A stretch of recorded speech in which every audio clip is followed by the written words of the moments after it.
अस्सलाम वालेकुम। बेसिकली हम जो नेक्स्ट टॉपिक है हमारा रिक्रूटमेंट का, तो रिक्रूटमेंट का टॉपिक को हम पहले भी डिस्कस कर रहे थे, तो जो पॉइंट्स रहते हैं उसको आज डिस्कस कर लेते हैं। तो रिक्रूटमेंट में से आज हम जो डिस्कस करेंगे वो उसके बेनिफिट डिस्कस करेंगे, वो क्या होता है और कौन से सोर्सेज के साथ रिक्रूटमेंट की जा सकती है, उसकी इंपॉर्टेंस क्या होती है। तो आए रिक्रूटमेंट को स्टार्ट करते हैं।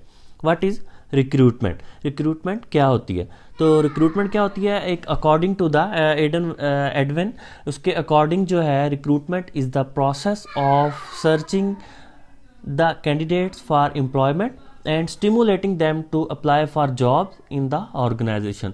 कि आप ऑर्गेनाइजेशन में जॉब देने के लिए लोगों को सर्च आउट करते हैं ताकि आपको ज़्यादा से ज़्यादा कैंडिडेट्स मिले और बेस्ट कैंडिडेट मिल सके जिसको आप अपनी जॉब पे हायर कर सको, उसको एक जॉब दे सको और उसको एक टास्क दे सको।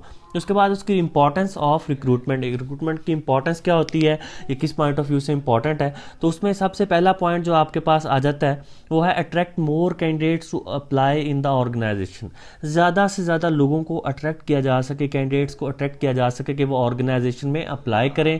उसका एक ही बेनिफिट होगा कि आपको कम टाइम में अच्छा कैंडिडेट्स मिल जाएगा। नेक्स्ट है process which links employees with employees, employers with employees. Employer का एम्प्लॉय के साथ लिंक करवाता है, जो इंटरव्यूअर होता है इंटरव्यू के साथ उस इंटरव्यूवी के साथ उसका लिंक अप करवाता है ताकि वो बेस्ट कैंडिडेट को चूज़ किया जा सके और उनको आपस में नीड्स का पता हो कि वो कौन सी नीड्स उसकी हैं और वो बेस्ट कैंडिडेट कौन सा है। नेक्स्ट है increase the pool of candidates for job at minimum cost. आप कम कॉस्ट में ज़्यादा कैंडिडेट्स को हायर कर सकते हैं। जब आप रिक्रूटमेंट का प्रोसेस करते हैं तो ज़्यादा सारे कैंडिडेट्स आपके पास अप्लाई करते हैं, तो उसमें से बेस्ट कैंडिडेट्स को आप कम कॉस्ट खर्च के चूज़ किया जा सकता है। नेक्स्ट है determine present and future requirements of the organisation with proper planning.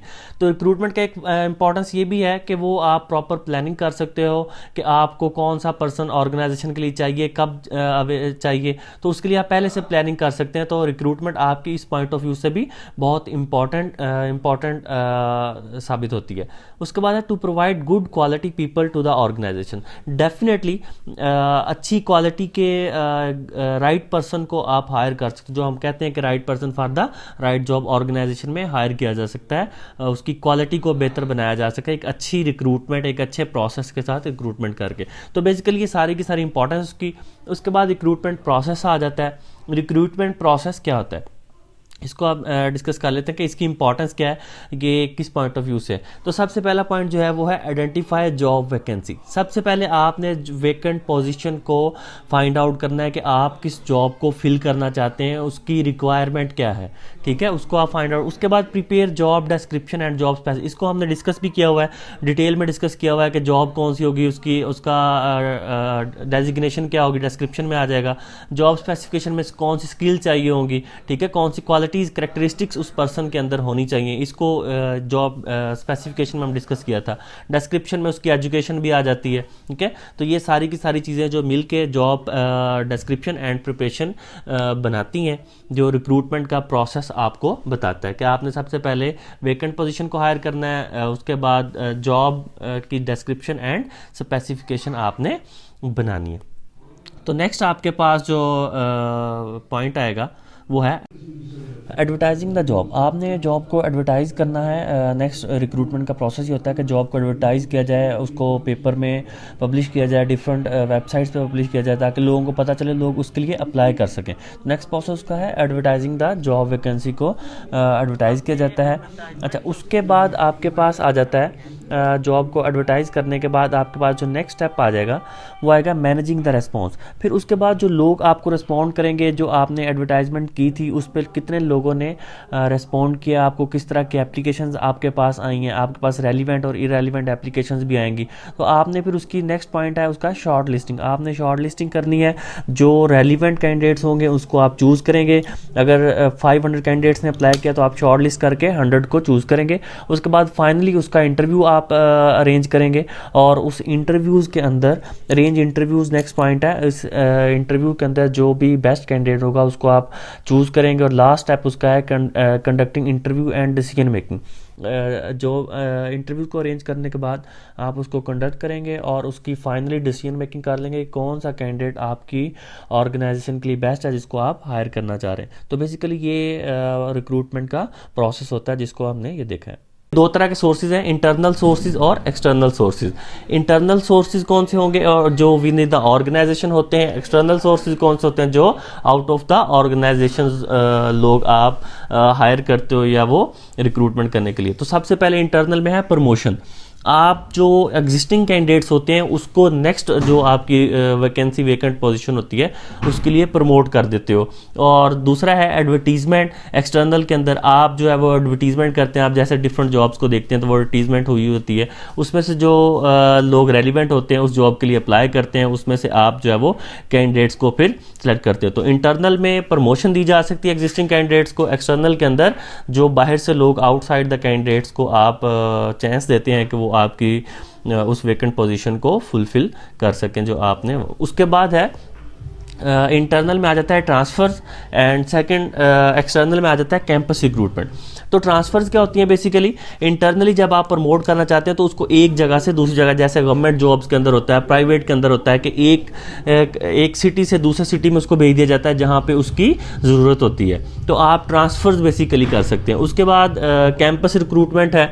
आप किसी भी लाइक आपको जॉब फेयर होता है किसी भी यूनिवर्सिटी के अंदर जॉब फेयर, तो वहाँ पे लोगों को इनवाइट करते हैं, वो डिफरेंट कंपनीज आती हैं, आप वहाँ पे आके रिक्रूटमेंट के चांसेस ज़्यादा होते हैं कि रिक्रूट किया जा सकता है, वहाँ पे पर्सन को सेलेक्ट किया जा सकता है। उसके बाद है अपग्रेडिंग।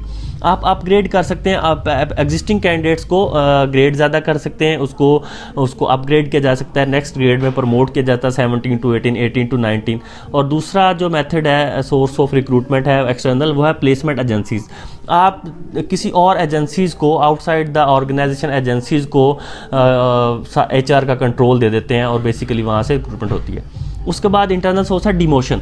आप एग्जिस्टिंग कैंडिडेट्स को डिमोट कर सकते हो, प्रमोट कर सकते हो, डिमोट उसको लाइक वो प्रोफेसर है तो उसको लेक्चरर ले जाते हैं, अगर उसकी परफॉर्मेंस सही नहीं है तो उसको बैकवर्ड शिफ्ट किया जा सकता है। और उसके बाद है आउटसोर्सिंग एंड कंसल्टेंसीज। आउटसोर्सिंग होता है कि आप बेसिकली डिफरेंट ऑर्गेनाइजेशन जो कंसल्टेंसीज होती हैं जो HR पे काम कर रही होती हैं उनको कहते हो कि वो आपके लिए काम करती हैं बेसिकली, और वो आपको पर्सनस को रिक्रूट करके देती हैं जो भी बेस्ट कैंडिडेट होता है आपकी ऑर्गेनाइजेशन के लिए। तो आप उनसे आउटसोर्स करते हैं, कंसल्टेंसीज की सर्विसेज बेसिकली आप ले सकते हैं। तो ये एक अनदर सोर्स ऑफ रिक्रूटमेंट है, आउटसोर्सिंग एंड कंसल्टेंसीज।